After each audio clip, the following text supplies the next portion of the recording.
진심은 자신 스스로에게 솔직하고 정직할 때 남에게도 그 진심이 전해져 친절하고 정직하게 되는 것입니다. 자신에게 진심을 수련하지 않은 사람은 남에게 진심, 진정한 말과 행동을 건넬 수가 없습니다. 저는 자신의 진심을 화폭에 담아 자신의 그림을 보는 사람과 소통하고자 하는 20세기 위대한 화가를 한 명 떠올렸습니다. 미국의 추상 표현주의 화가 마크 로스코입니다. 마크 로스코는 라트비아에서 태어난 유대인이었지만 반유대 정책으로 그는 더 이상 유럽에 살 수 없었습니다. 미국으로 건너왔으나 반유대 정책이 미국에서도 성행하고 있었습니다.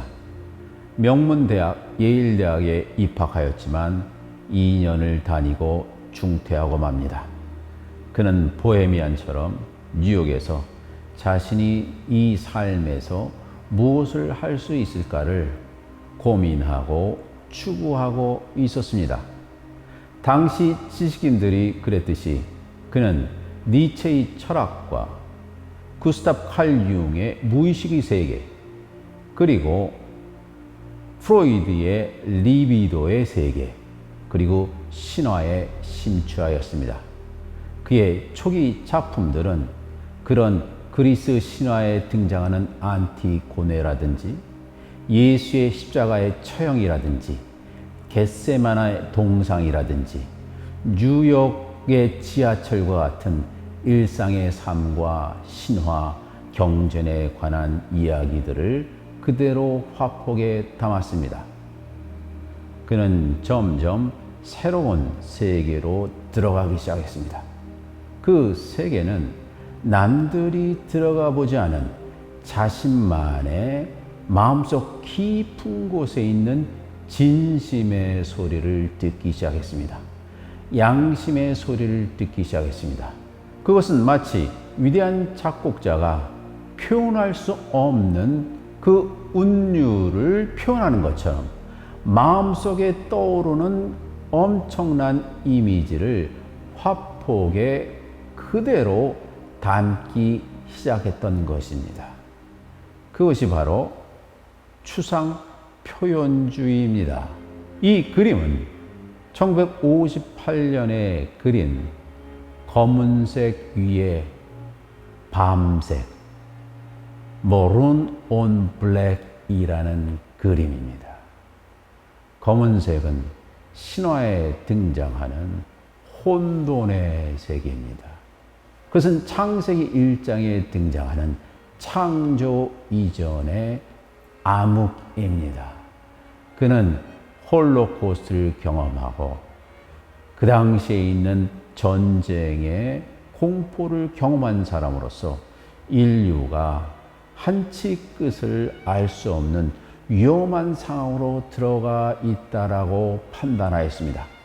그러나 그 위에 밤색으로 머룬의 짙은 자주색 2개의 문을 그렸습니다.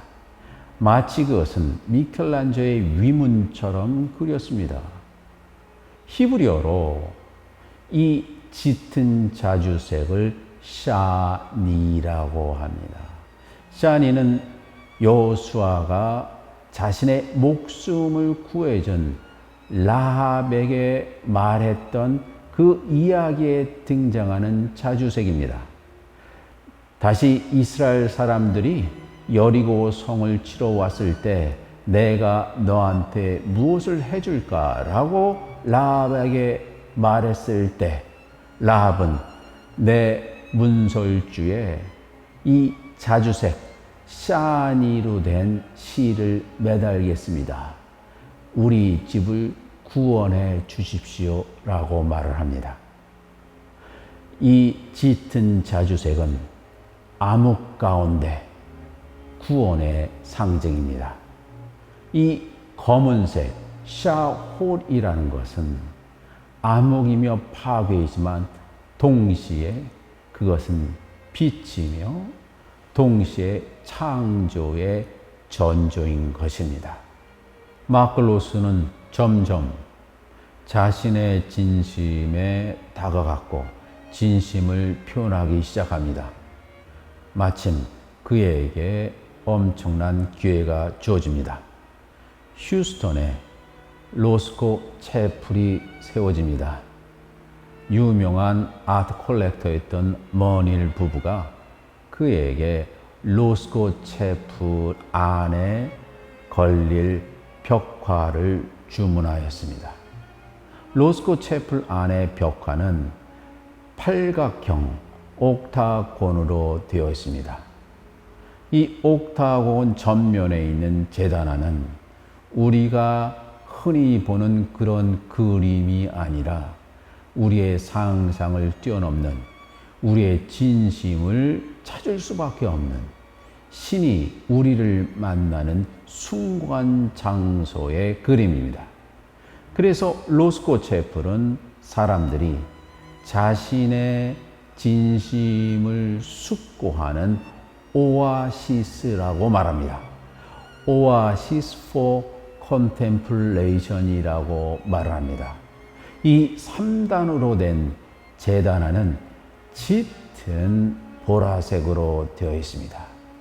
이 3단은 예로부터 하나님과 인간과 그 중간의 매개자를 상징하는 전통적인 트리니티, 인간의 마음속에 움직일 수밖에 없는 가장 순수한 심령, 그리고 하나님과 그 매개의 세 가지를 표현한 것입니다. 다르게 표현하자면 하나는 그림을 그리는 마크 로스코의 그림일 수가 있고, 또 하나는 이 그림을 보는 우리의 시선일 수 있습니다. 그 중간은 이 중간을 하나로 만들어 기적을 일으키는 캔버스, 화폭이라고도 할 수가 있습니다. 짙은 보라색을 히브리어로 아르가만이라고 합니다. 신기하게 아르가만은 메소포타미아 시대 기원전 2500년부터 등장하는 아카드에도 등장하는 색입니다. 제가 생각하기에는 이 색은 아카드 이전에 인류 공통의 색이었을 것입니다. 가장 숭고한 색으로 저 너머 인도에서 넘어온 가장 오래된 창조 이전의 인간의 영적인 DNA 속에 있었던 색이 바로 이 짙은 보라색입니다. 마크 로스코는 자신의 마음속에 있는 진심을 새로운 그림에서 표현합니다. 이 그림은 흰색과 파란색이라는 그림입니다. 마크 로스코는 인간의 마음속 깊은 곳, 시면에 있는 색을 표현하고 싶었습니다. 하늘에는 구름, 흰색 구름이 있고 저 바다 밑 깊은 곳에서는 파란색이 있다고 했습니다. 프랑스 니스 앞에 있는 아주 이 좁빛 남색이 그 안에 있다고 생각했습니다. 이 푸른색, 남색을 터켈레스라고 했습니다. 터켈레스는 사실 고대 히브리인들이 흔히 볼 수 있는 색이 아닙니다. 잠언에 터켈레스라는 단어가 등장하는데 그것은 외국에서 온 진귀한 색이란 뜻입니다. 인간이 자신에게 솔직하고 자신의 진심으로 들어갈 때 드러날 수 있는 그런 색입니다. 하얀색과 파란색, 이 그림 앞에서 인간은 자신의 시면으로 들어가서 자신만의 보화, 이 푸른색으로 만들어진 자신의 양심을 발견하고 싶은 것입니다. 인간이 누구입니까? 마크 로스코의 마지막 작품은 바로 인간이 누구인가라는 질문과 연결되어 있습니다. 마크 로스거는 인생을 진심으로 살려고 노력하였습니다. 그는 마지막 유작으로 붉은색, 레드라는 작품을 남겼습니다.